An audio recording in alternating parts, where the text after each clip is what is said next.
Voilà. Est-ce que vous nous entendez bien à nouveau?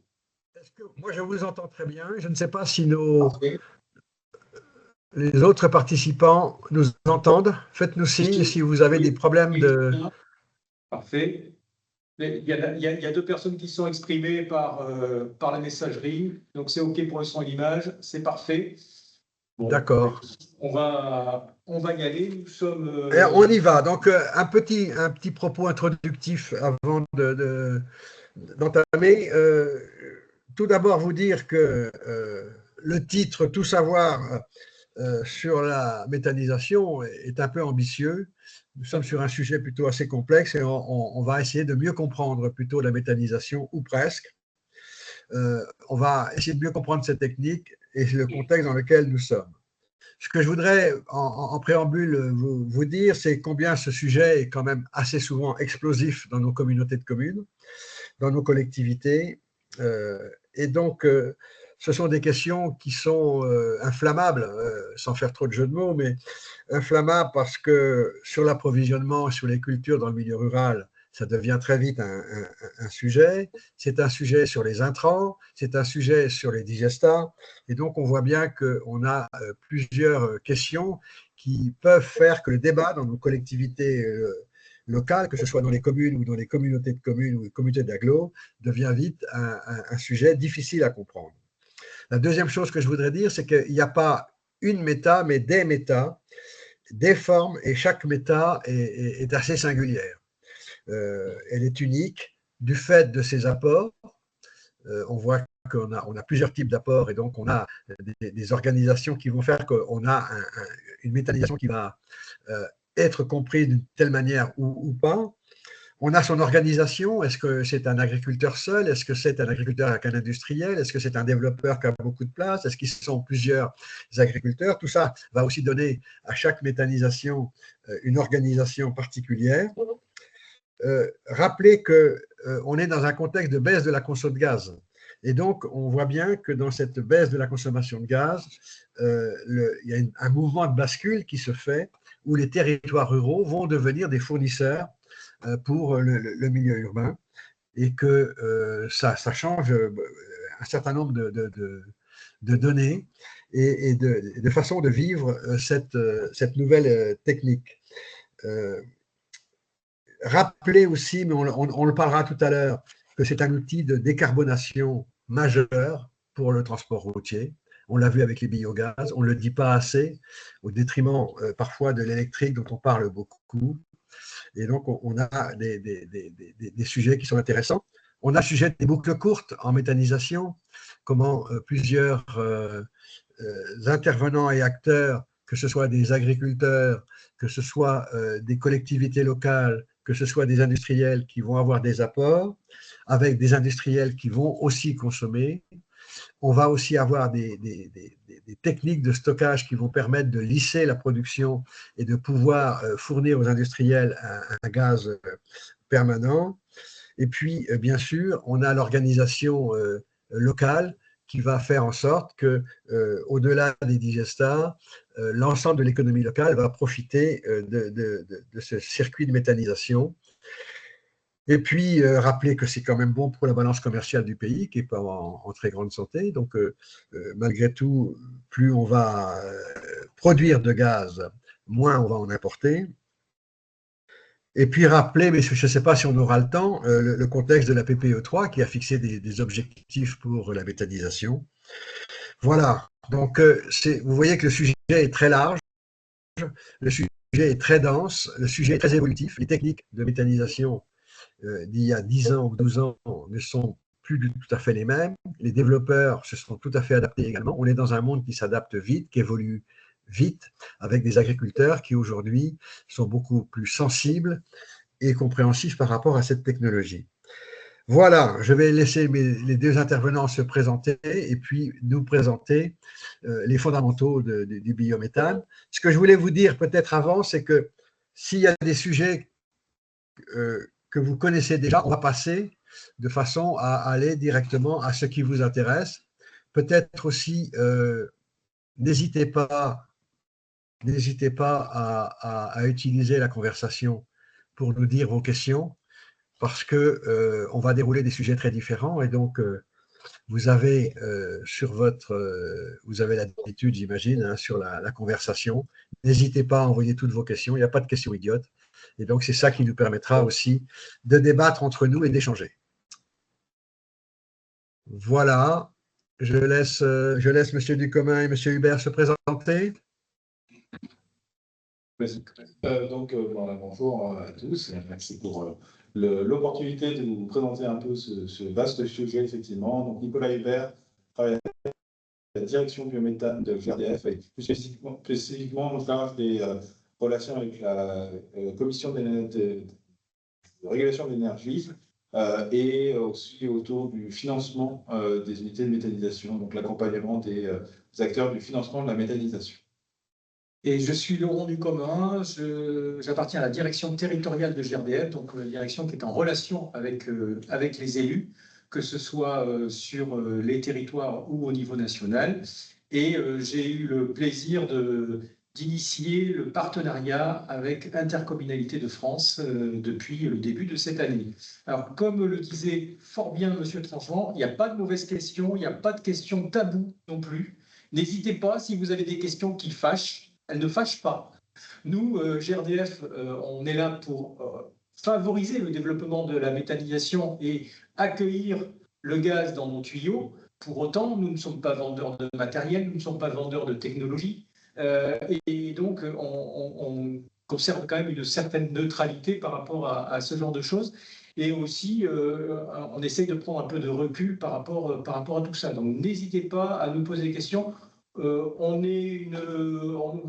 êtes autour de la table 13-14, donc ça permet quand même d'être interactif. Et là aussi, comme l'a fort bien introduit M. Tranchevent, on peut très bien passer rapidement sur des sujets que vous connaissez déjà et aller davantage sur des sujets plus pointus si vous en avez envie.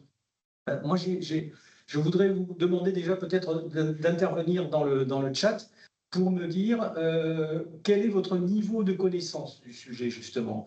C'est-à-dire, est-ce que vous êtes vraiment débutant, connaissez peu, vous en avez entendu parler, c'est tout? Est-ce que vous avez déjà une connaissance parce que vous avez des projets qui sont sur votre territoire? Ou est-ce que vous venez plutôt pour chercher des réponses à des interrogations un peu plus pointues que vous auriez? Je vous laisse 30 secondes pour répondre dans le chat.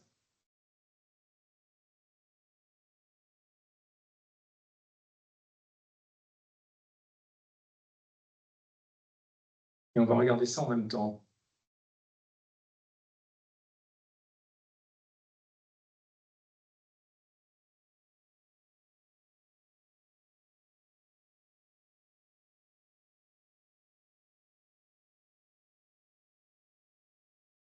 D'accord.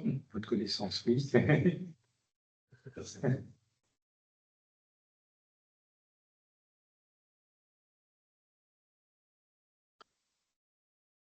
D'accord. Décarbonation de la flotte poids lourd de l'agglomération. D'accord.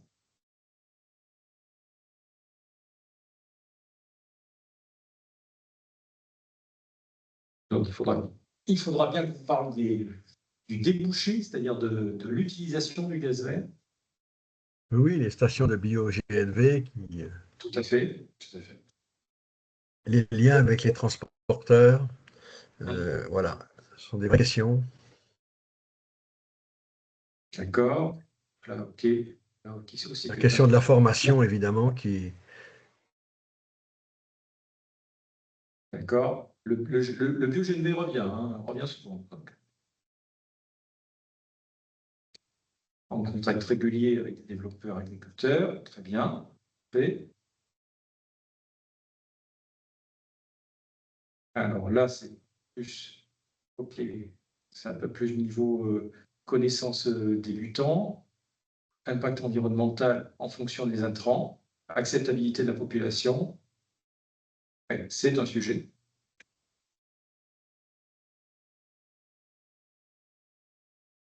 Oui, alors la question des intrants aussi, qui est une vraie question. Tout à fait.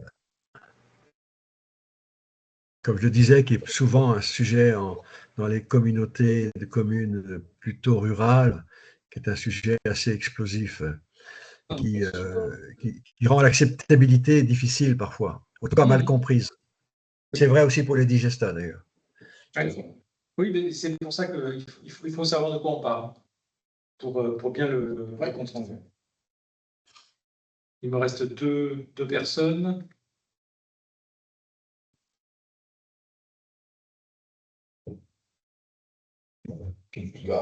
Voilà, on va essayer de parler un maximum de sujets, ce que je vois. On va quand même vite sur les principes. Oui, allez, vas-y. Tu peux commencer. Ah oui, là, là. Oui, alors bon, là, je ne sais pas s'il y a des gens qui étaient dans le précédent webinaire qui était il y a un mois, qui s'est passé il y a un mois et quelques à peu près, et qui était sur la chaîne gazière, où j'ai expliqué l'arrivée du gaz en France, de manière industrielle bien sûr, et les 3 révolutions qui ont eu lieu. Puisqu'en fait, le gaz au départ était du gaz de coke, donc de charbon, et on avait des usines à gaz.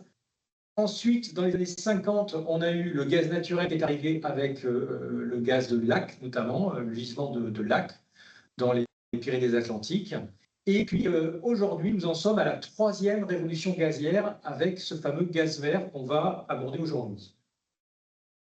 Un autre élément important que j'avais donné lors de ce webinaire, c'est que on a aujourd'hui quand même une volonté au niveau des pouvoirs publics de tout électrifier. Et j'expliquais que ça allait être très compliqué entre la théorie et la pratique. Parce que dans le graphique que vous voyez, on voit l'appel de puissance nécessaire en été et en hiver et la puissance fournie par l'ensemble des énergies.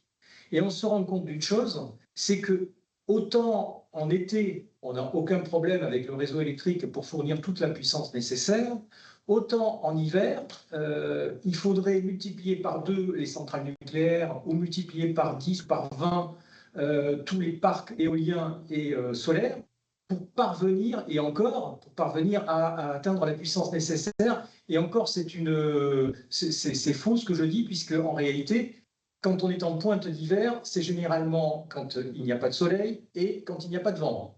Donc, ça fonctionne très difficilement. Et en fait, on se rend compte que ce qui fait la différence et ce qui permet d'avoir, au-delà du fuel qui va quand même avoir tendance à diminuer, et des réseaux de chaleur et du bois, qui va être dans tous les cas, même s'ils vont continuer à croître, ils n'ont pas un potentiel énorme, ce qui fait qu'il reste le gaz. Si on enlève le gaz, on a un gros souci.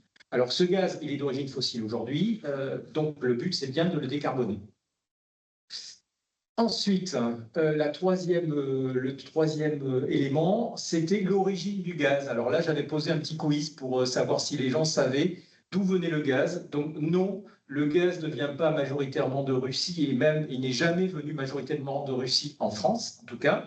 En revanche, il était encore plus élevé en Norvège, en provenance de Norvège, puisqu'on était plutôt aux alentours de 40% la dernière décennie.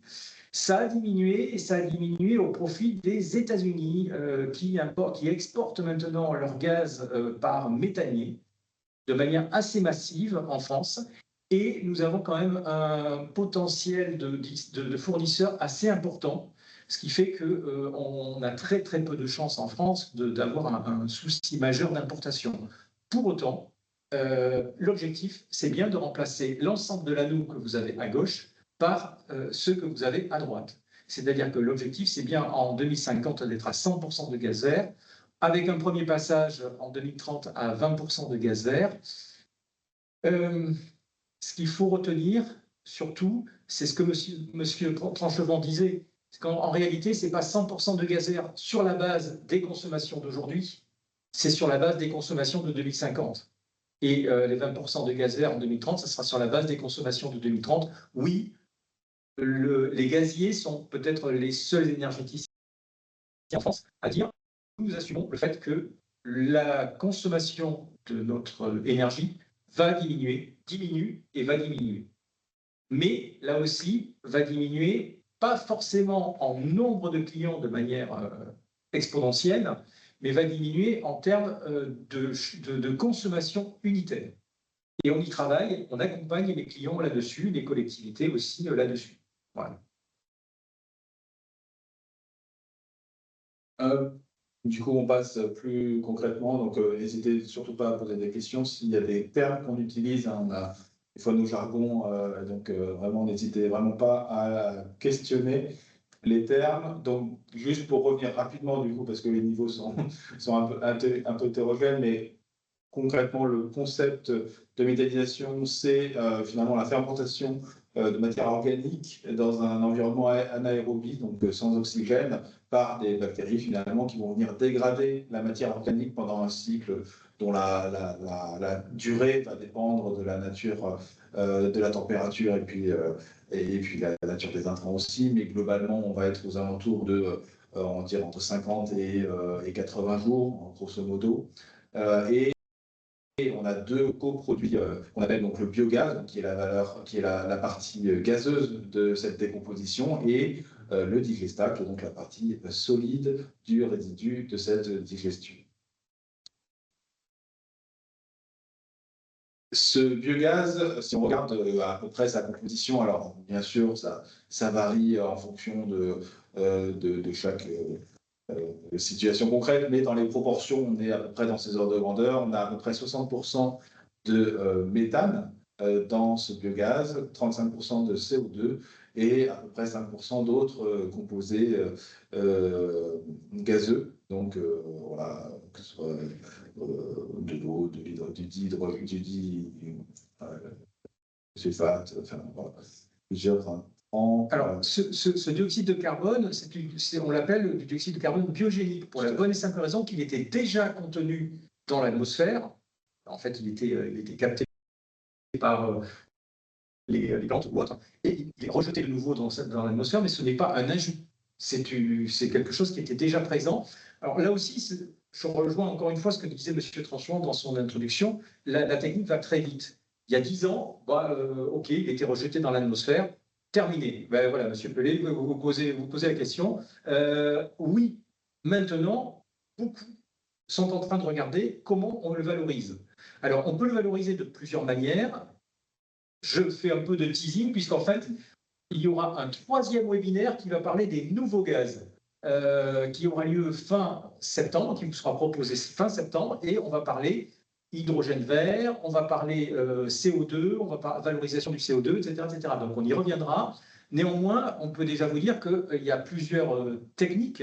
D'abord, c'est l'utiliser tel que le liquéfier pour pouvoir l'utiliser dans des usages très divers, hein, des brasseries, chez des industriels ou autres, médicales, mais on peut aussi le fixer pour produire par exemple du polyéthylène.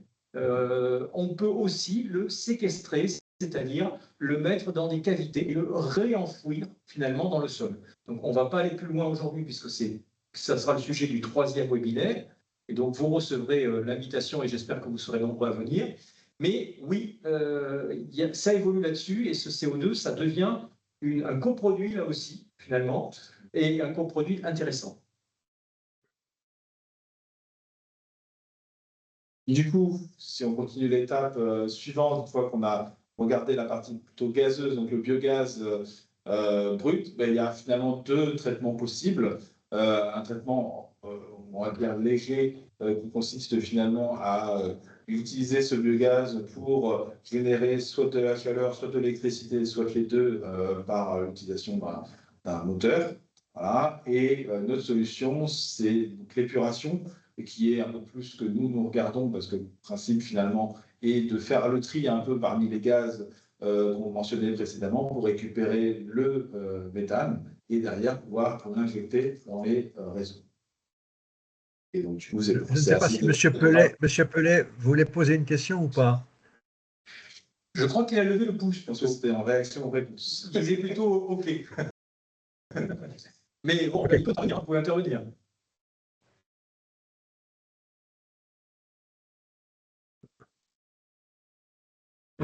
C'est bon, merci. C'est bon.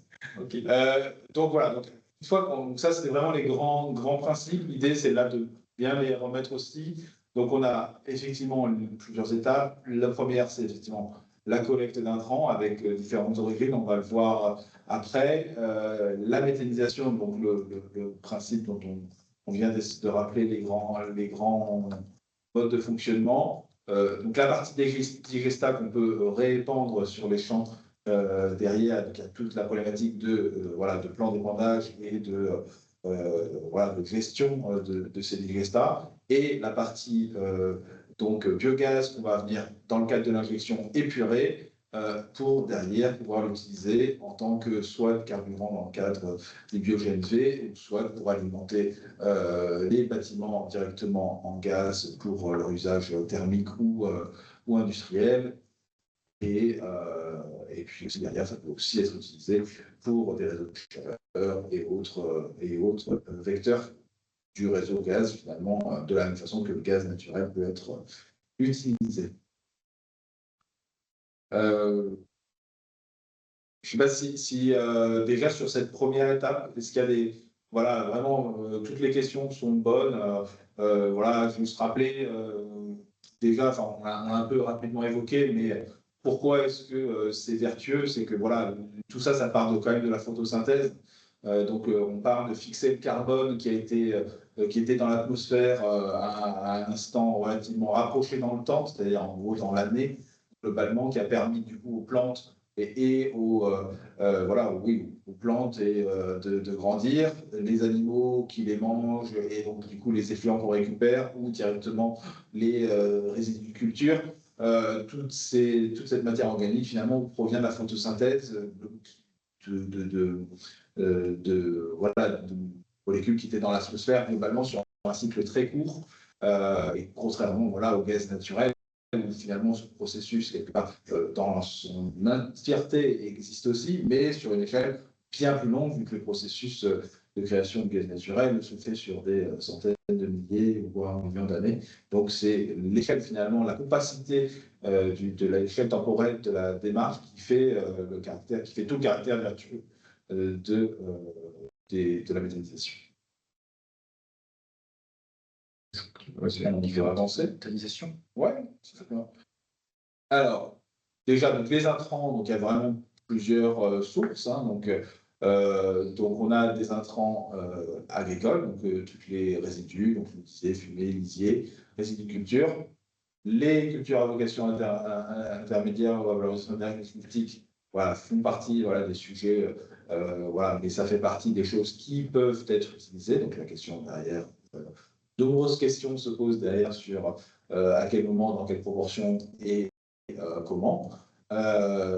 Les déchets d'industrie agroalimentaire, il peut y avoir des pulpes de betterave, des sous-produits animaux, des graisses, des choses, des matières organiques à récupérer, et des déchets urbains, donc issus soit des restes de déchets ménagers, restauration, tonte, ou de stations d'épuration, lixiviade, d'ISDND, plusieurs choses peuvent être intégrées dans les mécanismes. Ce qui est important de noter malgré tout, c'est qu'il y a une assez forte différence de rendement. C'est-à-dire quand on réfléchit en termes de matière organique disponible, les coûts d'épuration, oui, ça peut dépendre de la composition. Il peut y avoir une fluctuation de leur caractère méthanogène, mais elles sont méthanisables. Oui, c'est Mme Bolligny qui avait posé la question, les boues d'épuration sont-elles vraiment méthanogènes? Donc oui. Oui, en fait, en France, aujourd'hui, on a à peu près 80% de méthanisation, de méthaniseurs qui existent sur la base de méthaniseurs agricoles, essentiellement. Et on a 17%, à peu près 18% de méthaniseurs qui sont Injection. Pardon? En injection, je veux dire. En injection, pardon, tout à fait. Je reste en injection, oui. Et 18% à peu près de méthaniseurs à la base de stations d'extraction. Ouais. Donc oui, c'est méthaniseur. Après ce qui est compliqué à gérer, c'est que bien sûr, sur ce modèle-là, les intrants sont moins maîtrisés dans le sens où ce n'est pas une ration qu'on vient de mettre dans le méthaniseur, mais ça dépend du flux du réseau, on va dire. Et donc, du coup, concrètement, la volatilité peut venir de cette complexité, finalement, d'un approvisionnement qui n'est pas maîtrisé entre guillemets par rapport d'intrants volontaires, mais au gré du rythme auquel ces bouts peuvent survenir. Et donc, c'est important cette question que vous présentez là. Quand je regarde le chat, on voit bien que le pouvoir méthanogène fait que cette question est souvent une question qui rend difficile l'acceptabilité et qui est extrêmement interprétée. Et donc, on voit bien que l'intérêt d'un projet collectif bien cadré, dans lequel les engagements des collectivités, les engagements des agriculteurs ou les engagements des industriels doivent être bien précis pour que l'acceptabilité soit bien comprise. Sinon, on voit bien qu'on peut avoir sur des projets individuels des interprétations sur les intrants que le chef d'entreprise met dans son méthaniseur en disant il ne met que du maïs ou il ne met que des tourteaux de colza. Et donc, c'est ça qui est méthanogène. Le reste est complètement, anecdotique. Alors que dans la réalité, il faut beaucoup de choses pour qu'un méthaniseur fonctionne. Et donc, je pense que c'est un sujet qui est important et qui est sujet à conflit, à mauvaise interprétation souvent, et qui rend l'acceptabilité difficile lorsqu'un projet arrive.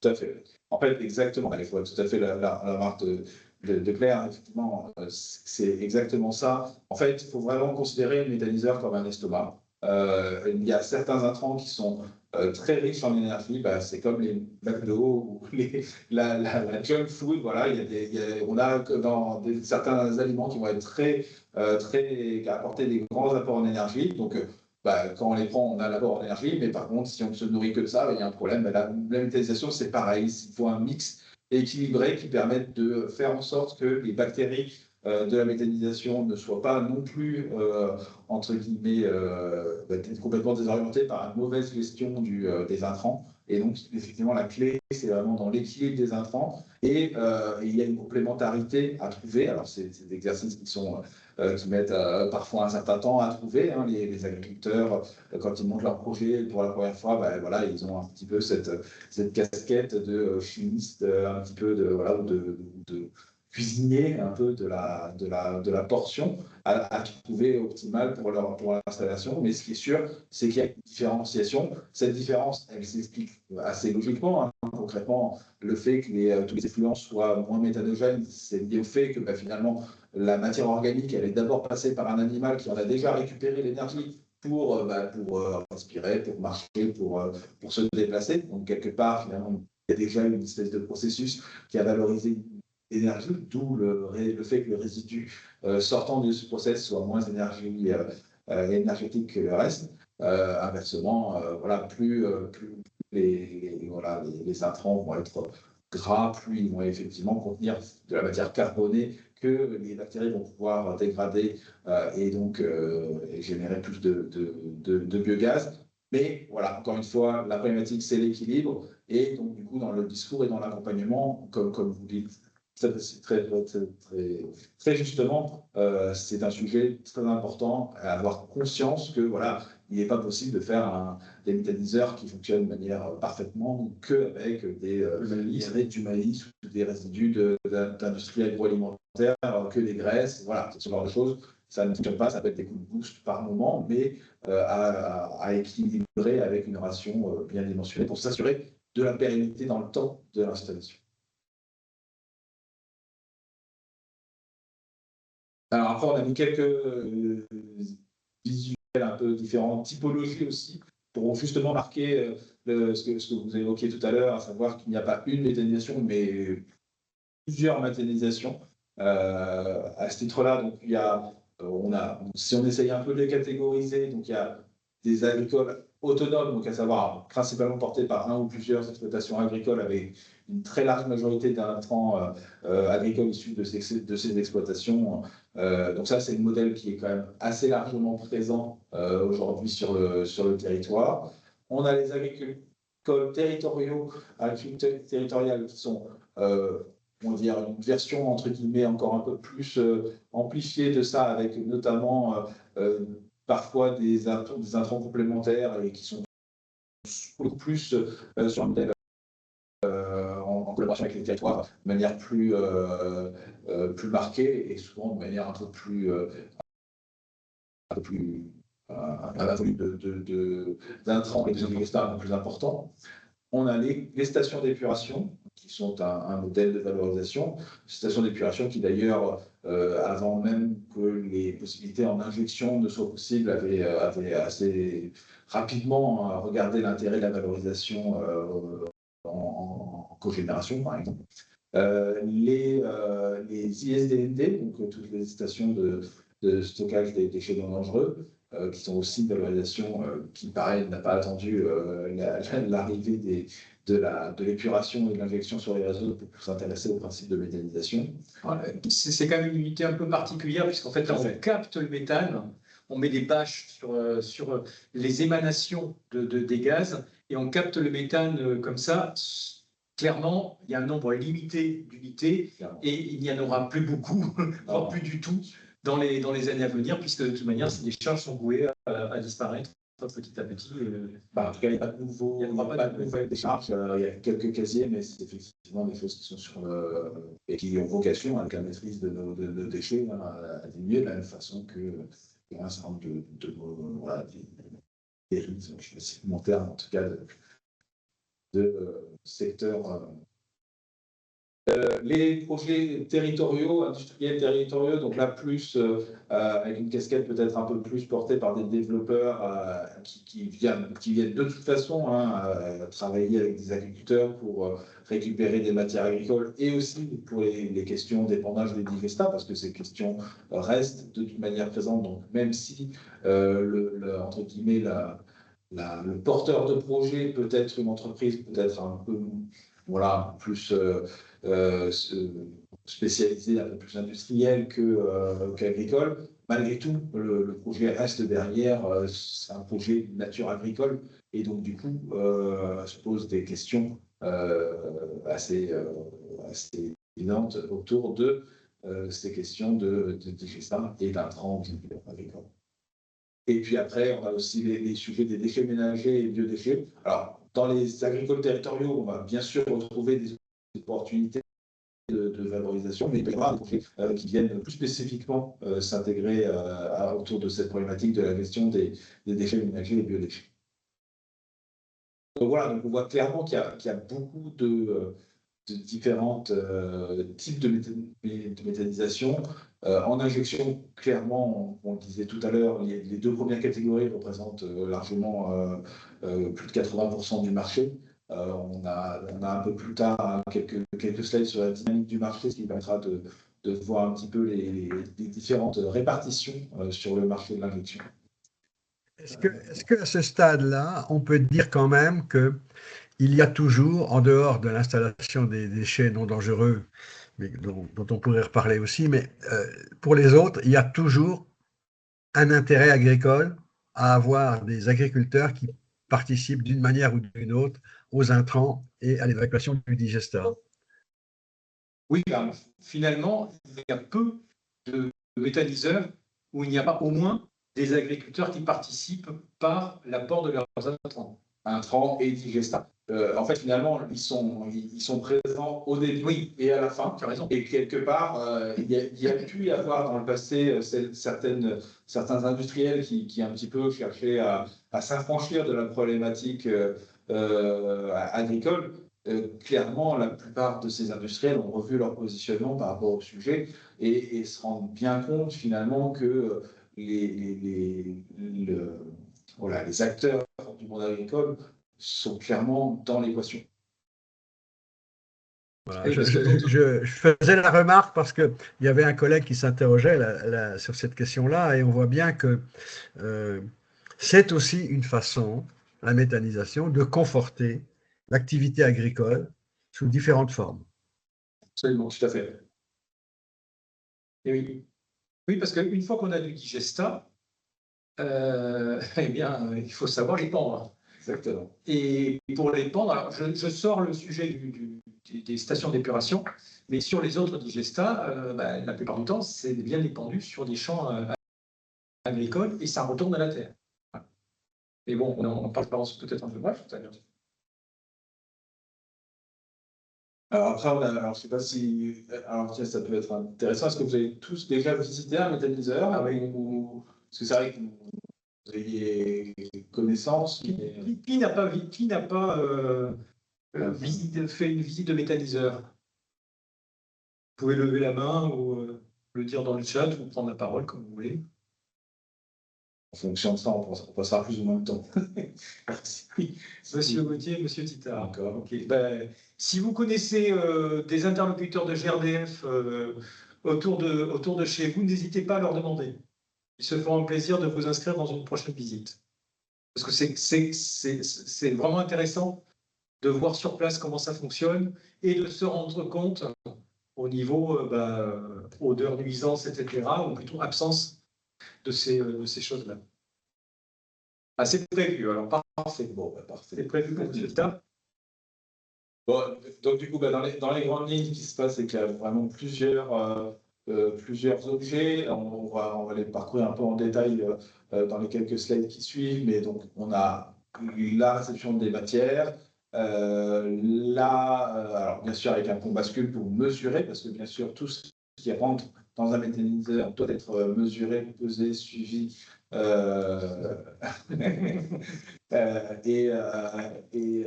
tracé.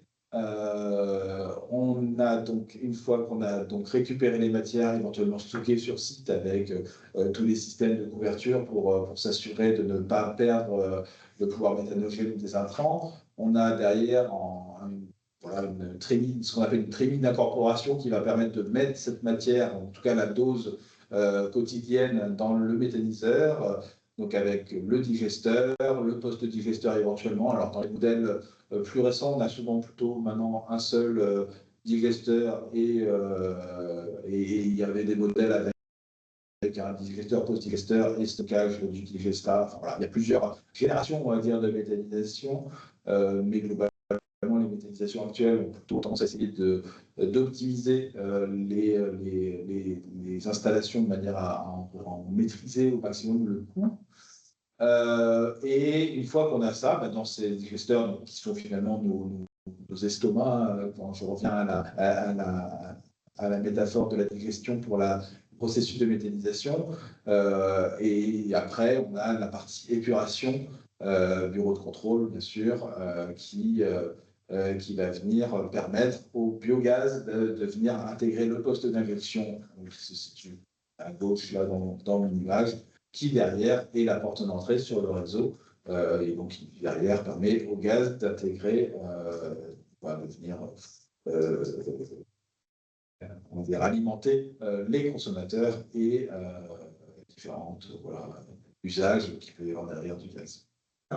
Ce que vient de dire mon collègue est important parce que c'est, comme on le dit, c'est comme un... Alors, on parle de chimie, on parlait de cuisine, on parlait de digestion, mais c'est tout à fait ça, c'est-à-dire qu'il faut peser, mesurer, faire les portions. Quand on fait varier la portion, par exemple, d'intrants, il faut la faire varier de manière lente, parce que c'est comme vous, si vous êtes habitué à manger que des œufs et du pain pendant une semaine, et que tout d'un coup, vous changez, vous prenez de la viande, un steak tous les jours, et puis des frites, il va y avoir un problème de digestion. Ben là, c'est pareil.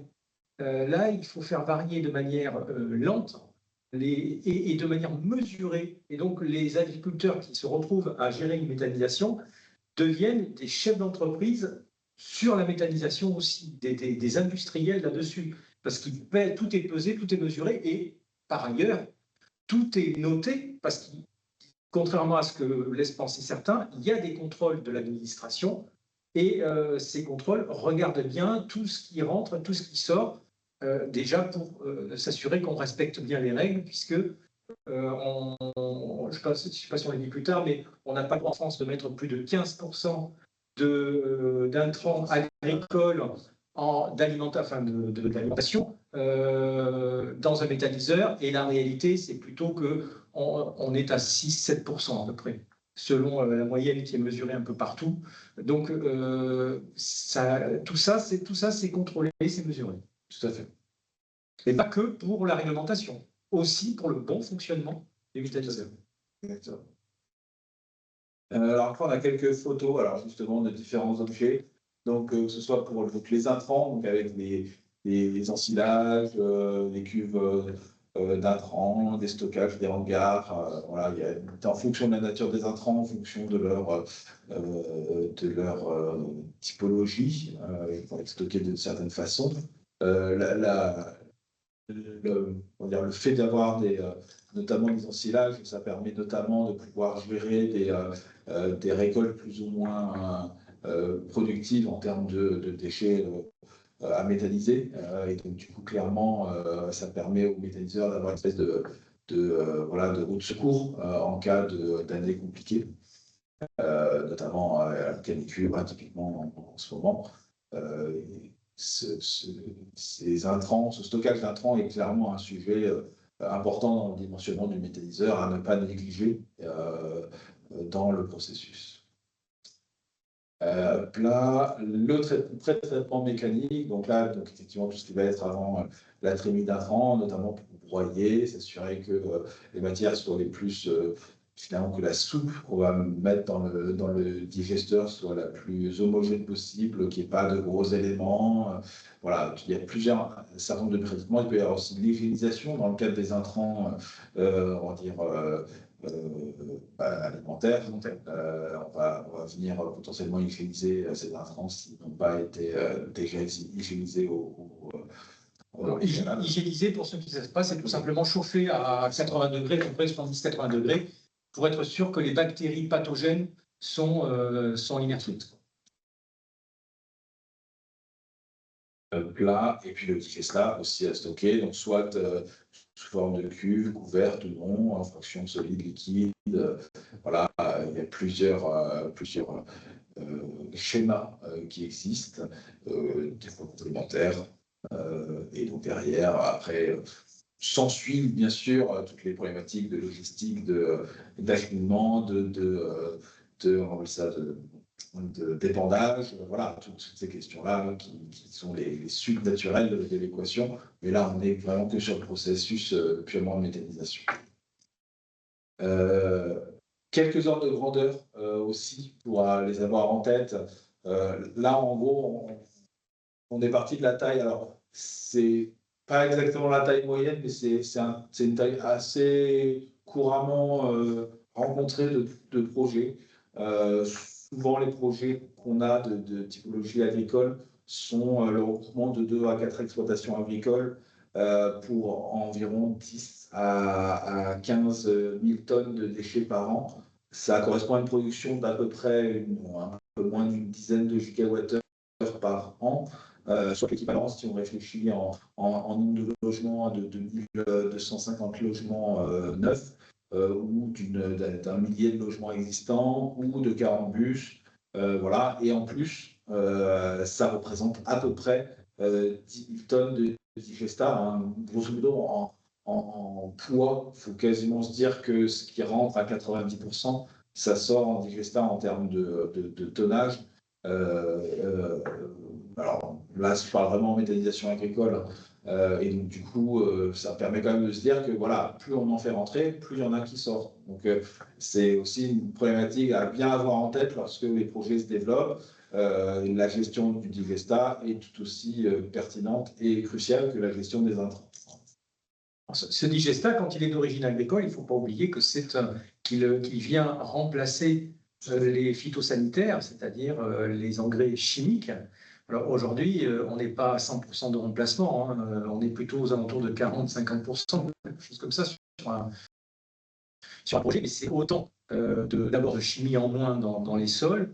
Et vraiment, c'est pour ça qu'on parle de retour au sol, puisque en fait, la méthanisation est la seule technique d'énergie renouvelable qui permet de ce retour au sol et qui permet finalement d'améliorer son rendement par ce retour au sol. Il n'y aurait pas le retour au sol par le digestat, eh bien, on pourrait s'inquiéter, en effet, à terme, de la biomasse et de la capacité de la biomasse existante à gérer les projets de méthanisation. Par ce retour au sol, eh bien, en fait, on génère quelque chose qui est vertueux et qui permet d'avoir suffisamment de biomasse pour alimenter les projets de méthanisation.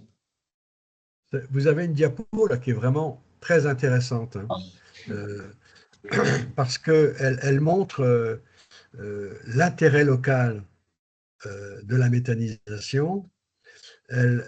Sur, par exemple, la question du transport, on y reviendra tout à l'heure, mais vous avez noté des bus. La plupart des régions de France ont un circuit de bus en bio-GNV qui permet aux enfants, les transports scolaires, notamment les transports urbains, de se déplacer de manière extrêmement vertueuse, parce qu'on en parlera un peu plus loin, mais le bio-GNV est particulièrement faible en émissions de carbone. Et donc, c'est vraiment très intéressant. On a également toute la question du ramassage des ordures ménagères ou de tous les circuits assez courts qui se font avec ce carburant.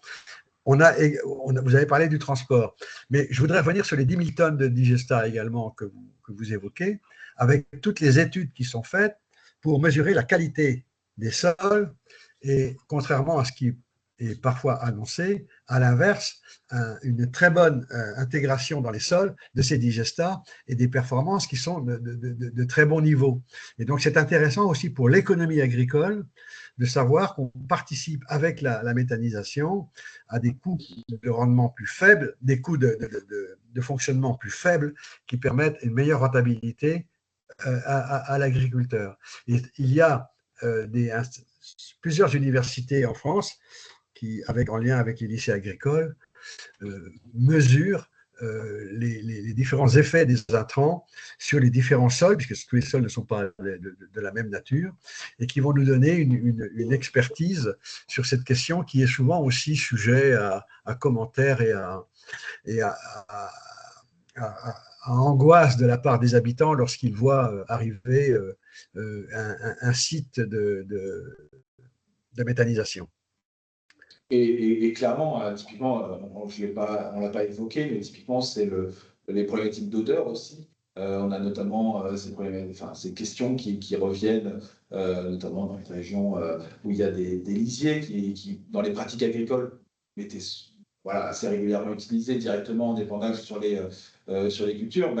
Mettre du digestat plutôt que les lisiers directement, en termes d'impact d'odeur, ça a fait l'objet aussi d'études avec des nez pour essayer de quantifier, parce que c'est toujours compliqué les odeurs, mais la réalité, c'est que le digestat, si jamais vous avez l'occasion, typiquement dans le cas d'une visite, d'en sentir, en fait, il y a très peu d'odeurs qui sortent du produit, tout simplement parce qu'en fait, en réalité, l'odeur qu'on sent, c'est lié à la dégradation, fermentation, qu'on a finalement déjà réalisée de manière accélérée dans le méthaniseur. Et donc, c'est pour ça que ce digestat est très peu odorant. Et donc, du coup, les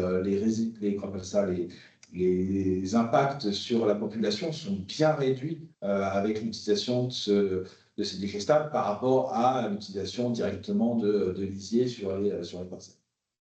Et la question du fumier qui est enlevé des étables et qui reste dans les champs pendant 3 semaines alors qu'il pleut, ont des impacts sur la qualité de l'eau. Et donc, on voit bien aussi que le digestat, ça n'est pas le sujet. Et c'est aussi intéressant parce que demain, on aura des vrais sujets, on le sait tous maintenant, des vrais sujets sur la qualité de l'eau. Et donc, si la qualité est dégradée, on aura des problèmes de quantité, etc.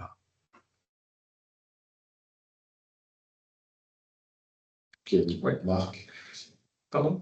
Oui, alors il y a M. Pellet qui dit dans le milieu de l'eau, on a les soucis des PFAS, des métabolites, des microplastiques. Est-ce que c'est une problématique également dans le domaine de la méthanisation? Alors, normalement, tous les... Ouais. Alors, en tout cas, tout ce qui est problématique de qualité de la nature, effectivement, en fait, ce qui peut être un enjeu, ça va être notamment tout ce qui va être le traitement des résidus de restaurants, de cantines, etc.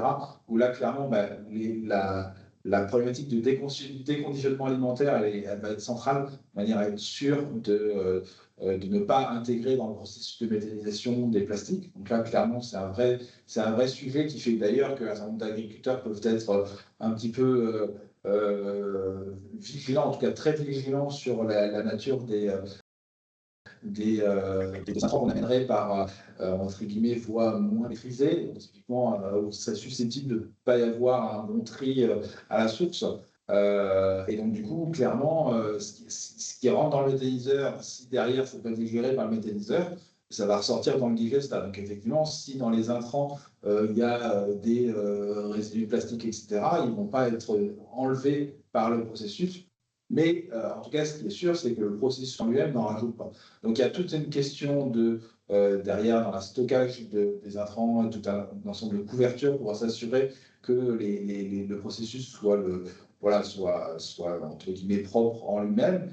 Mais après, la problématique de s'assurer que les intrants qu'on met soient compatibles, ça, clairement, c'est l'enjeu. Et c'est tout l'intérêt du fait que les démarches soient à minima coportées, voire entièrement portées par des agriculteurs, c'est que souvent, c'est leurs propres exploitations sur lesquelles ils viennent prendre le digestat, donc ils n'ont naturellement pas d'intérêt à les, entre guillemets, à dégrader leur patrimoine. Donc voilà, donc il y a une vigilance à avoir. Le processus ne rajoute pas de microplastiques, pour autant, il ne les enlève pas. Et donc, du coup, il faut bien sûr travailler sur entre guillemets, la chaîne des intrants pour que derrière la chaîne du digestat soit là. En revanche, j'en profite pour faire une nouvelle séquence publicité. Et donc, pour le prochain webinaire, si vous êtes inquiet sur les PFAS notamment, eh bien, on abordera une solution de gazéification qui permet d'éliminer ces PFAS. Mais je ne vous en dis pas plus. Alors oui, le ruissellement aussi, le ruissellement sur les parcelles agricoles, c'est clair parce qu'il y a des règles à respecter pour épandre du digestat comme on épand autre chose. Tout à fait. Clairement, il y a tout un ensemble il y a un plan d'épandage à avoir. L'avantage du digestat, c'est qu'il se stocke, donc il faut bien le stocker. Il faut effectivement que les sites soient bien conçus, c'est-à-dire que les stockages ne soient pas sujets à effectivement avoir du ruissellement dès qu'il pleut et qu'une partie reparte de manière non maîtrisée, mais avec un bon dimensionnement, une bonne gestion sur site, comme pour les intrants finalement. Voilà, on a des résultats tout à fait corrects qui permettent d'être assez sécurisés sur cette question-là. Mais ça fait clairement partie des sujets qui sont en tant que impact indirect possible de la méthanisation à regarder et suivi de près dans le cadre à suivre de près dans le cadre d'un projet de méthanisation, tout à fait. Je propose qu'on avance. Il reste une demi-heure, c'est ça? Oui. Alors, sur les intérêts, on va aller peut-être assez vite. On les connaît, je pense, assez bien. On a déjà parlé. On a déjà parlé. Donc voilà, donc il y a un intérêt pour les collectivités. Oui, d'abord, c'est bien entendu la valorisation des déchets. En fait, finalement, on s'aperçoit que de plus en plus, ce qu'on appelait déchets, ça devient une matière à valoriser. Voilà, un intrant ou une matière à valoriser. Alors, évidemment, on est toujours dans la pyramide des déchets. Quand on parle de déchets ménagers, notamment, on évite plutôt d'en produire des déchets que de les recycler. Mais quand on est dans le milieu agricole, là, c'est tout à fait différent. Et donc, on valorise finalement ces intrants en produisant une énergie renouvelable et en produisant un engrais. Et tout ça, ça permet de réduire les émissions de gaz à effet de serre. Alors, contrairement à quelque chose qui est souvent reproché, ça préserve la qualité des sols et des nappes phréatiques. Bien entendu, si on suit les règles, c'est évident que si on fait n'importe quoi, qu'on le fasse avec du digesta ou qu'on le fasse avec un engrais phytosanitaire, dans tous les cas, on va aboutir à une catastrophe. Mais dans les deux cas, si on suit les règles, eh bien non, pas du tout. On préserve bien la qualité des sols. Et là, je pense qu'on a suffisamment de recul maintenant et d'études qui le montrent. Et puis après, la méthanisation, c'est d'abord et avant tout, dans un certain nombre de cas, et ce n'est pas nous qui le disons, c'est bien les exploitants qui le disent, c'est non pas avant la création d'emplois locaux, le maintien d'exploitation agricole. Oui. Parce qu'il y a de nombreuses exploitations qui disent, notamment chez les éleveurs, moi, j'aurais fermé si je n'avais pas eu la méthanisation. Et donc, ça, c'est des emplois non délocalisables. C'est un maintien de l'agriculture dans nos campagnes. On sait très bien qu'il va y avoir moins d'exploitation agricole dans les années à venir, et notamment chez les éleveurs. Pour autant, on sait aussi que ceux qui vont rester vont pérenniser leur exploitation, vont pouvoir la transmettre aussi. C'est aussi un moyen de transmission dans certains cas. Et puis, on utilise un réseau qui est déjà existant. Alors oui, des fois, on tire du réseau pour aller chercher le méthaniseur qui est dans la campagne. Mais après, toute l'infrastructure du réseau existe et il n'y a pas d'adaptation particulière à faire, sauf à des endroits bien précis. Vous l'avez un peu évoqué, M. Tranchant. Oui, il y aura des endroits où on n'aura pas suffisamment de grosses collectivités à proximité, et donc il faudra imaginer des maillages, des rebours, c'est-à-dire le renvoyer dans le réseau de transport, mais ça restera quand même à la marge par rapport à l'ensemble du réseau. Une chose importante à avoir en tête, en tant qu'élu, je vous le dis, pensez à une chose, c'est si vous avez des méthaniseurs à côté et donc du gaz vert, ça veut dire qu'il faut que vous ayez des consommations à l'autre bout. Et donc, si vous devez réfléchir à un réseau de chaleur ou autre, veillez à le mettre non pas en concurrence avec le réseau de gaz existant, mais bien en complément, parce que si vous enlevez des clients du réseau gaz, eh bien, à ce moment-là, vous risquez de mettre en péril aussi le projet de méthanisation. Et donc, le gaz vert qui va venir circuler dans ce réseau. Sachant que ce gaz vert a un bilan carbone qui est équivalent au réseau de chaleur, avec quelque chose avec des atouts qui sont différents de celui du réseau de chaleur. Donc, il ne s'agit pas d'opposer l'un et l'autre, mais bien de le mettre en complément. Et par exemple, quand il y a un gros consommateur du réseau de gaz, si on l'enlève sur un réseau qui est alimenté par un méthaniseur, là, ça peut complètement mettre en péril la pérennité du méthaniseur. Enfin, du projet ou du méthaniseur existant. Voilà. Et puis, donc, oui, évidemment, on relocalise de l'activité en France. On évite d'importer, pour la balance commerciale française, on évite d'importer du gaz de pays étrangers, puisque c'est dans tous les cas de pays étrangers. On a une vraie spécificité, là, c'est une fierté aussi à avoir en France, sur le gaz vert. Nous sommes en avance par rapport à très très nombreux pays, la plupart des pays même. En Europe, en tout cas, nous sommes un des leaders maintenant. L'Allemagne était devant nous, et puis finalement, maintenant, on est à équivalence, voire on passe devant, avec un modèle qui est très différent, puisqu'eux, ils avaient opté pour des modèles de grande taille uniquement, et nous, plutôt des modèles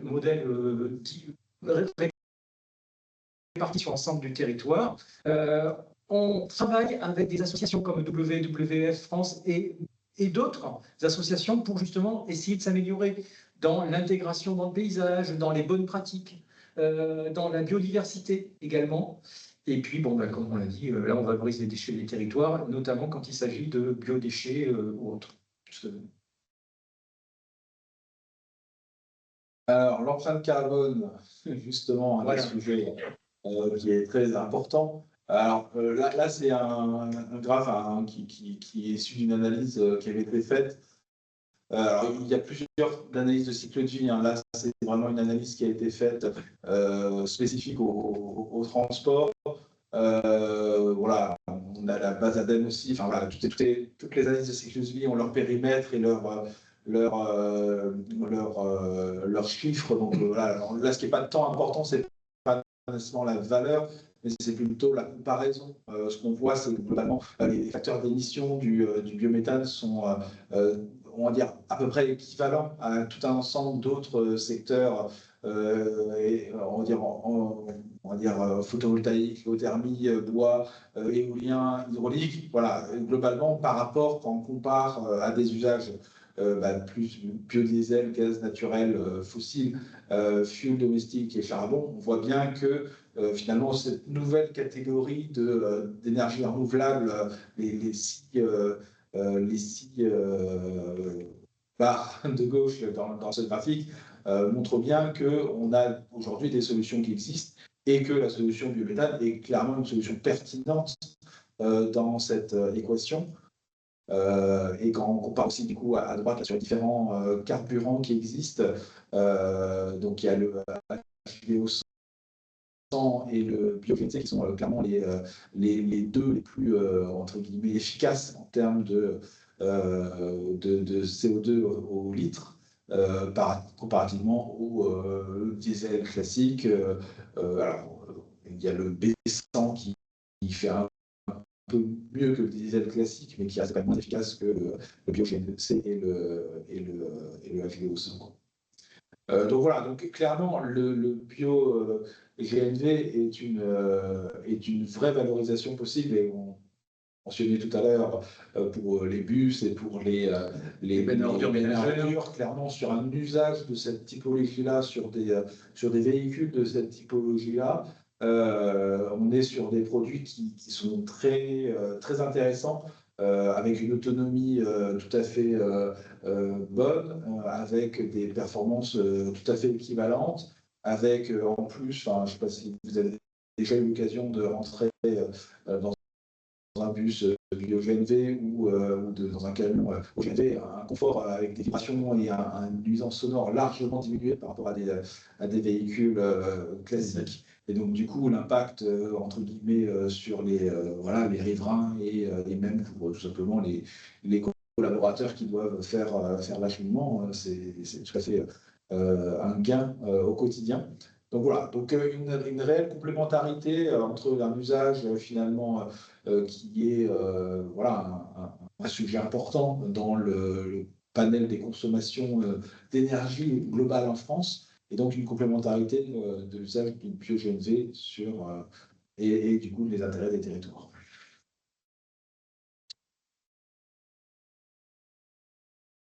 Alors, on va peut-être passer un peu vite sur les différents mécanismes de soutien, mais ayez en tête qu'aujourd'hui, il y a plusieurs dispositions qui existent. Il y a majoritairement aujourd'hui sur les 700 sites en injection dont parlait Laurent tout à l'heure dans le chat, on est principalement sur des tarifs qui sont des projets qui sont soutenus avec un tarif d'achat garanti par l'État, c'est-à-dire qu'en gros le producteur a sa molécule de biométhane qui lui est achetée à un prix fixé, et le fournisseur qui lui rachète, lui, se fait dédommager du différentiel. Voilà. Voilà, c'est ça.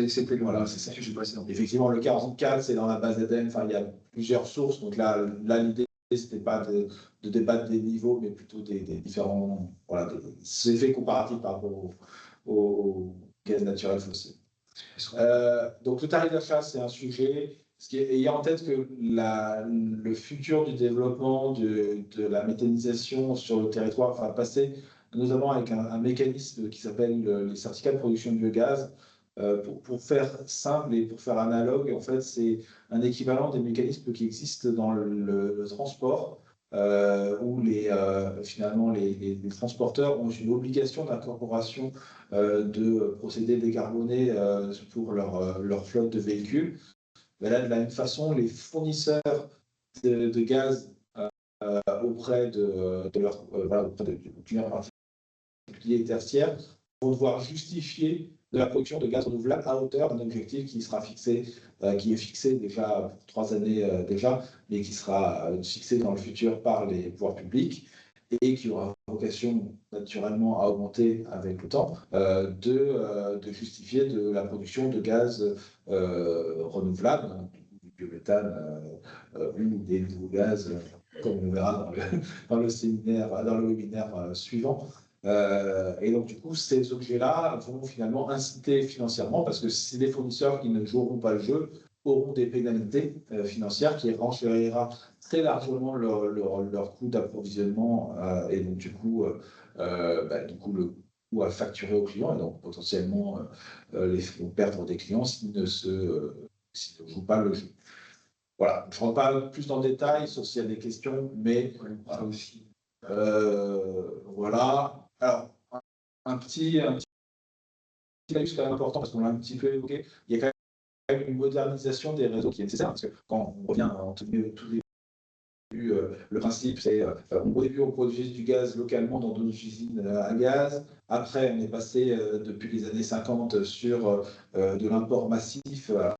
Initialement, c'était avec les gaz de l'Alpe, mais très progressivement, c'est arrivé avec principalement de l'apport, notamment de pays scandinaves. Maintenant, avec la production qui revient localement, on a finalement des réseaux qui s'étaient structurés depuis quelques dizaines d'années en réseaux, on va dire, gravitationnnaires qui partaient de l'étranger pour arriver vers les collectivités. Mais là, on a de la production qui vient sur les territoires, et donc il faut qu'on fasse quelques adaptations de nos réseaux pour s'assurer que ces productions puissent, si elles n'ont pas suffisamment de consommation locale, revenir sur le réseau principal et éventuellement aussi accéder au stockage de gaz, qui permet du coup de donner toute la flexibilité de l'usage gaz, qui est clairement l'une des principales différences entre l'énergie gaz et l'énergie électrique, étant la facilité de stockage de l'énergie gaz. Et donc, du coup, pour cela, il a fallu adapter un petit peu les contextes réglementaires. Donc, je ne vais pas rentrer dans le détail des textes, mais hop là, alors oui, bien sûr, oui, bien sûr, on change notre stratégie, c'est le sujet. Hein. Exactement. C'est-à-dire qu'effectivement, avant, c'était, on avait des points d'entrée sur le territoire du gaz qui passaient par le réseau de transport et puis ensuite qui passaient sur le réseau de distribution. Là, maintenant, c'est des points qui sont un peu partout sur le territoire. Exactement. Et donc, nous, du coup, on est dans une stratégie plutôt à la fois en réaction, mais aussi afin de favoriser les porteurs de projets à émerger sur le territoire. On va chercher à rendre nos réseaux les plus en capacité d'absorber des volumes. Et donc, pour ça, on a plusieurs outils qui sont à notre disposition. Notamment, on l'a évoqué, donc les maillages qui viennent finalement relier deux zones de consommation entre elles. Donc ça, finalement, c'était un tuyau qu'on va venir faire passer. Donc ça, typiquement, ça fait partie aussi des sujets où vous pouvez être sollicité dans le cadre de travaux que j'ai été amené à faire pour faire des maillages.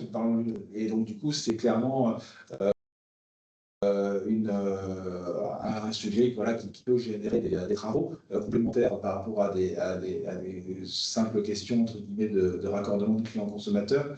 On a quand même ces maillages en plus à réaliser pour s'assurer que le biométhane puisse bien être inséré dans nos réseaux. Et on a aussi des rebours, donc finalement des compresseurs qui permettent de remonter le gaz à un niveau de pression supérieur pour accéder finalement aussi au stockage de gaz.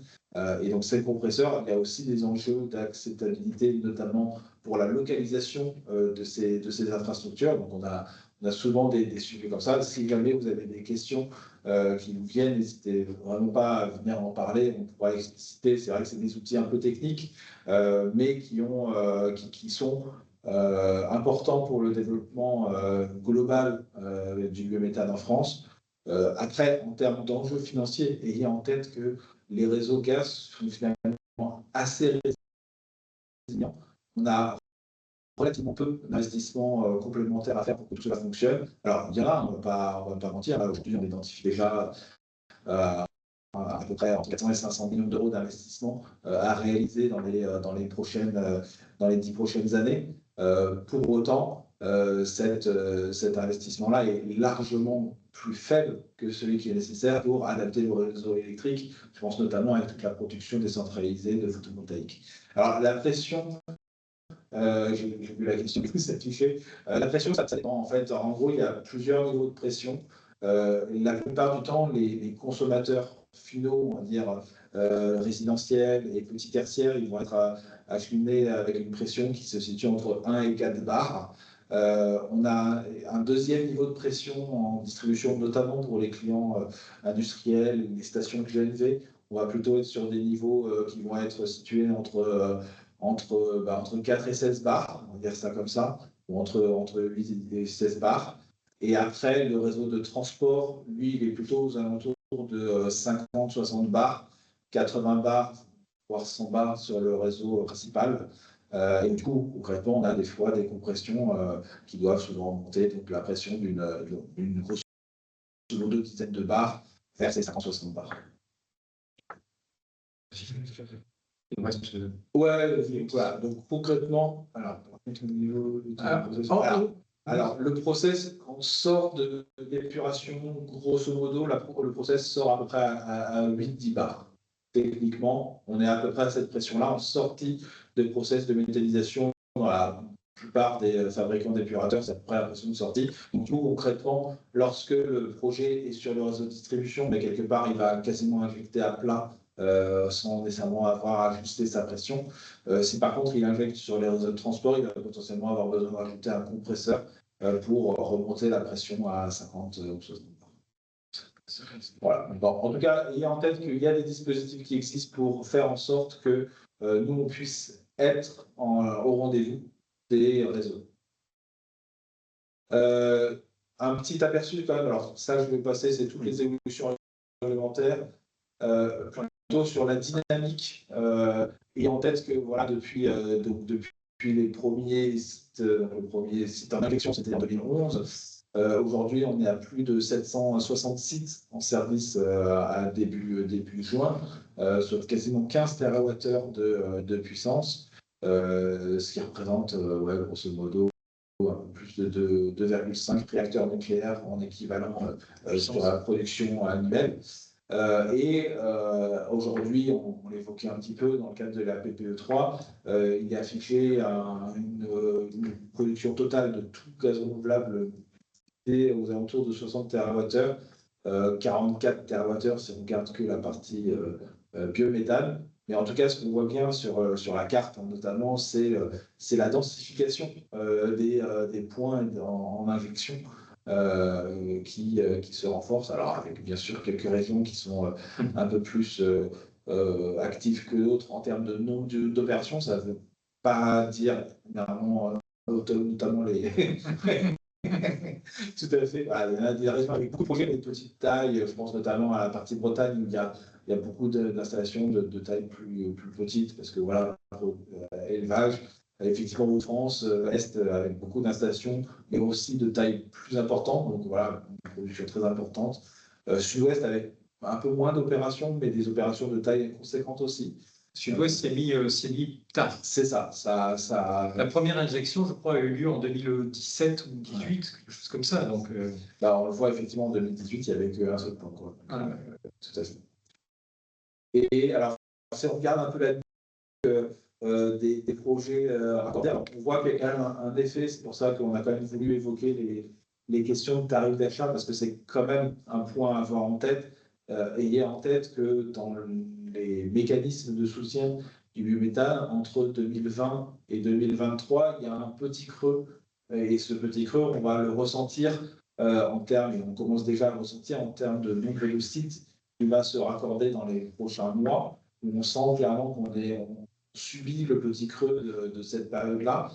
Ça va reprendre progressivement, mais avec les CP, ça devrait repartir de manière encore plus franche dans les prochaines. Tu peux dire pourquoi hein Tu peux dire pourquoi il y a eu le creux? Ah oui, parce que le tarif d'achat, finalement, est moins intéressant. Voilà, c'est-à-dire que le tarif d'achat n'avait pas été révisé alors qu'il aurait dû l'être. Et donc, à partir de là, les projets se sont arrêtés. Ça fait la rentabilité. Parce que, contrairement, parce qu'il y a eu ça, mais en même temps, il y a eu comme l'effet Covid et autres, les coûts ont explosé. On arrive en pleine crise russo-ukrainienne, une inflation importante sur les coûts de CAPEX, notamment une construction d'installation, et aussi les coûts de l'énergie, parce que voilà, il y a quand même une composante énergie aussi pour épurer le gaz. Et donc, du coup, clairement, ça a fait que la rentabilité était compliquée à trouver. Et bien qu'il y ait plein de vertus extra-tarifaires à la méthanisation, si la rentabilité n'est pas là, les exploitants voilà, ne vont pas se lancer tout de suite.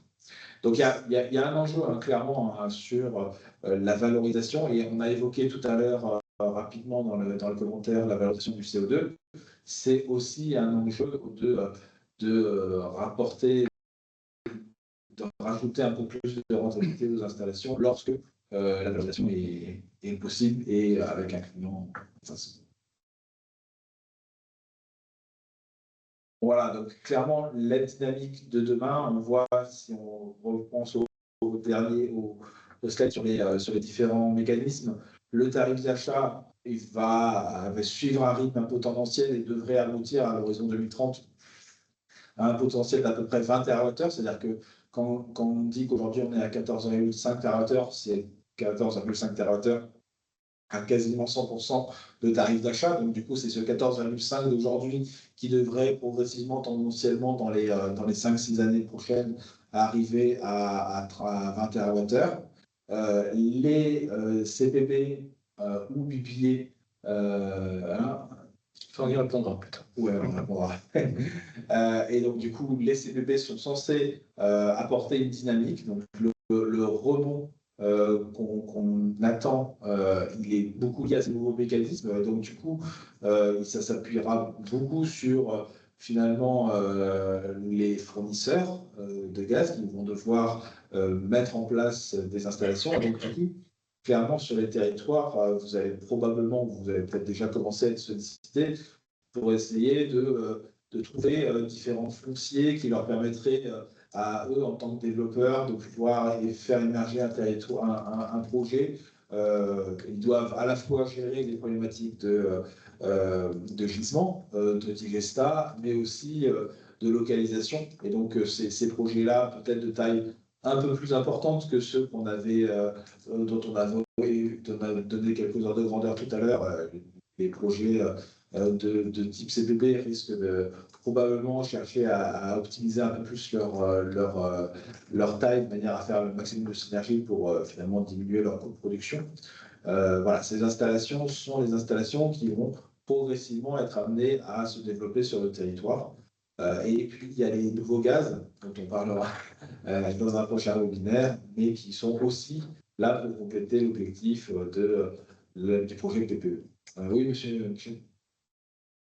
Est-ce que, merci en tout cas vous avez tenu le timing.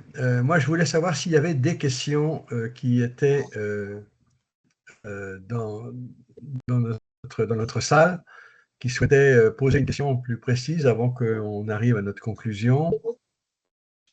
Moi, j'avais c'est une question, enfin une observation. Vous m'entendez? Oui. Monsieur Michel, allez-y, oui. Oui, c'est plus par rapport à l'augmentation par rapport aux objectifs à atteindre dans le cadre de la future PPE. Un élément qu'il faut avoir en tête pour les élus en fonction des territoires, mais c'est que, alors, je ne sais pas si ça t'est dit, mais il y a aussi le phénomène de la fin de la cogénération, des méthaniseurs qui sont en cogénération, et que ces méthaniseurs-là, alors tous n'auront peut-être pas de déboucher sur l'injection, mais il y en aura peut-être beaucoup qui auront peut-être des propositions de s'arrêter de la cogénération et de basculer vers l'injection, d'où des projets qui existent déjà sur les territoires, mais qui vont avoir une transformation de leur process. Ouais. Tout à fait. Et certains vont même augmenter de taille, certains vont rester entre guillemets sur le même périmètre. Effectivement, aujourd'hui, on estime, en tout cas en potentiel, accessible relativement facilement, parce que la conversion d'un projet en cogénération, en injection, est quand même plus simple à monter qu'un projet complet à partir de zéro, et se fait dans des délais bien réduits. Hein. C'est le genre d'opération qui peut sortir, en tout cas se mettre en injection sous un délai, on va dire, de 18 mois, hein, à peu près, avec les adaptations techniques, les mises en conformité aux contraintes liées à la réglementation européenne RED 2, RED 3, et puis bien sûr l'ajout d'un épurateur et des adaptations techniques sur le site. On estime aujourd'hui que ce potentiel, il représente à peu près 4 TWh, à peu près 4-5 TWh à horizon 2030. Ce qui est loin d'être négligeable, hein. C'est clairement une part importante des CPB accessibles, entre guillemets, dans un premier temps par les fournisseurs. Donc oui, clairement, vous avez tout à fait raison de le préciser. Et les évolutions réglementaires attendues, notamment la fin des pénalités pour les ruptures anticipées sur les cogénérations, sont clairement la clé de ce développement-là. Ils sont en principe, cette suppression des pénalités là, pour casser les contrats de EDF obligation d'achat. En principe, les décrets sont prévus pour arrêter, sont prévus pour peut-être la fin de l'été. On les attend avec impatience. On les suit comme l'huile sur le feu. Exactement, oui, tout à fait. Mais oui, ils font partie de ce que vous voyez en CPB. Tout à fait. Alors en CPB, mais peut-être pas tous non plus, parce que certains vont en profiter pour recréer un site finalement à partir du site existant. Donc bon. Voilà. Après, il y a une vraie complexité. Là, aujourd'hui, la philosophie entre guillemets, de ne pas payer les pénalités, c'est de passer au CPB quand même. Théoriquement, ça arrive majoritairement de se convertir en CPB. Alors pour répondre à CPB, au dernier salon de l'agriculture, nous avons fait venir sur le stand et nous les avons confrontés à des agriculteurs méthaniseurs, le ministre de l'Industrie et la ministre de l'Agriculture. Donc, ils sont peut-être pas, je ne sais pas si elle est venue visiter l'unité de méthanisation. En tout cas, elle a pu discuter directement dans une table ronde avec une agricultrice, plus exactement, méthaniseuse, et qui disait les choses clairement. Voilà. Oui, tout ça, je vois aussi sur le chat le besoin de continuer à sensibiliser, à acculturer, démocratiser toutes les questions techniques, y compris auprès des ministres. Nous avions travaillé en Mayenne à un moment donné avec GRDF, avec aussi un distributeur NDSA, pour ne pas le nommer, comment on pouvait décorréler un peu le prix du gaz, du biométhane, pour être plus favorable au bio-GNV. On a un tas de sujets et le mot gaz est un mot qui est difficile politiquement.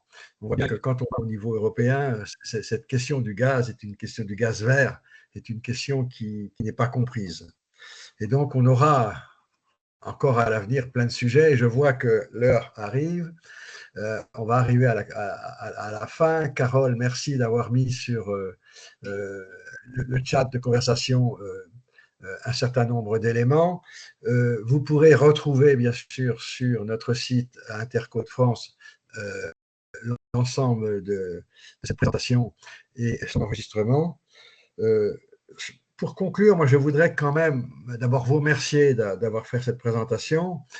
Vous avez fait un peu le grand écart entre à la fois une sensibilisation basique et puis rentrer dans des détails déjà qui sont extrêmement importants et précis sur l'évolution de cette filière et un certain nombre de cette dimension technique. On voit que les sujets, il y a beaucoup d'interactions dans les sujets qu'on aborde entre le développement économique, le maintien de l'activité agricole, la qualité des sols, la qualité de l'eau. Tout ça, c'est extrêmement interactif et dans ce cadre-là, la méthanisation a plutôt des effets vertueux globaux et précis sur ces interactions-là.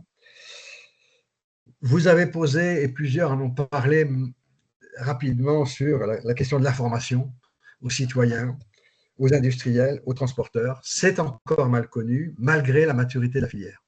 Nous sommes dans une filière mature qui, aujourd'hui, est dans une évolution normale, après avoir évidemment tâtonner, ce qui est normal, mais la filière est mature, la filière de production de bus bio-GNV, de camions bio-GNV, elle est mature, elle est même en France pour beaucoup de transports de fabricants. Et donc, là encore, une fois, cette maturité est mal connue et on la compare à l'électrique où on a vu des collectivités découvrir le niveau d'investissement pour des stations de bus électriques qui sont phénoménaux, alors que, parce qu'il y a un renforcement du réseau absolument extrêmement important, ou pour le transport électrique routier, alors que la filière est mature de notre côté en bio-GNV. Ce sont des vraies questions sur lesquelles il faudra sans doute qu'on communique davantage, qu'on arrive à avoir des éléments économiques précis pour repréciser l'ensemble d'un investissement et non pas simplement le coût de l'achat. Sur le CO2, vous avez posé des questions. On est en train de travailler en Mayenne sur les gros tuyaux qui vont arriver pour la filière du CO2. Il faudra qu'on en reparle sans doute dans un prochain webinaire. Et puis, sur l'avenir du nucléaire, malgré tout, on compare ça en térawattheures et on a vu des comparaisons avec des centrales nucléaires. On voit bien que le débat parlementaire est un débat parlementaire agité sur la question de l'amplification du nucléaire, mais on sait bien aussi, on était encore la semaine dernière en Mayenne, sur le développement des énergies renouvelables, et on avait des débats qui montraient que le refroidissement des centrales nucléaires dans des périodes de canicule comme ça va poser des problèmes. Et donc, il faudra qu'on ait une approche plus globale, et un regret que nous avons eu et que nous avons formalisé aussi bien au niveau de la FNCR qu'au niveau d'Interco de France, c'est l'absence de stabilité des politiques énergétiques dans notre pays et d'interlocuteurs qui soient stables pour qu'on puisse construire des filières. On est capable de relever les défis énergétiques du pays, on est capable d'avoir une résilience importante par rapport aux crises qui se présentent, mais on a une difficulté de stabilité politique pour avoir des différents interlocuteurs que l'on peut voir régulièrement, avec qui on va pouvoir bilanter. Et donc, c'est vraiment quelque chose qui est en chemin.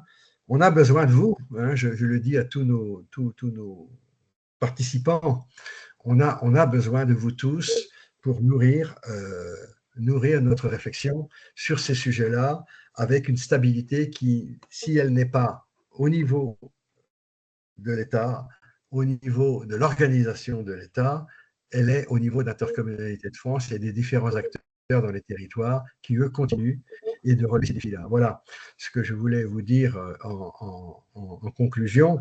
Je vois que les Hauts-de-France sont très fiers du niveau de méthanisation que vous avez, et vous avez raison de l'être, mais on voit aussi que, en fait, l'ensemble de l'activité agricole, de l'élevage, de la culture est plus importante sur le nord de la France, ce qui est un peu logique.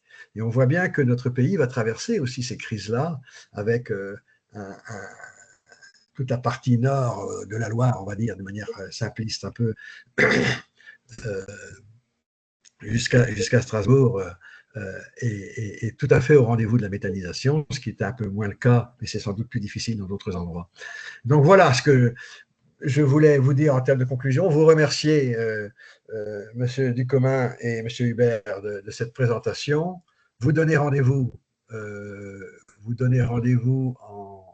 septembre, le 25 septembre, pour cette nouveau webinaire. Et puis, je ne sais pas, Carole, si vous avez des éléments à ajouter, ou M. Ducommun ou M. Hubert. Carole. Non, vraiment, merci à tous pour la participation à ce webinaire, et puis on espère vous retrouver nombreux dans nos prochains événements. Voilà. Et si vous avez des questions complémentaires ou qui vous viennent par la suite, n'hésitez pas à les remonter soit à Madame Boupard, soit à moi ou mon collègue. Nos emails, c'est très simple, hein, c'est notre prénom.notre-nom @grdf.fr. Voilà. OK. Je vois qu'on n'a peut-être pas répondu à toutes les questions un peu techniques qui sont arrivées, mais Je crois que si, il y en a peut-être une ou deux qui feront partie plutôt du troisième webinaire. c'est ça. Voilà. Possible. Eh bien, écoutez, bel été à tous. Merci Merci. encore de votre participation et puis je vous dis à très bientôt. À bientôt. Merci à vous. Au revoir.